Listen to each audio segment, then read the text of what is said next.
Hello, what's up guys? How are you everyone? I hope everybody is well. Today I have on a Nissan Altima 2019-20 model, and in this car I will show you how you can reset service maintenance.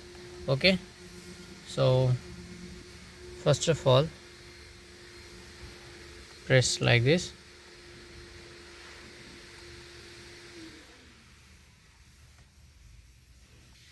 Go settings and maintenance, and then oil and filter.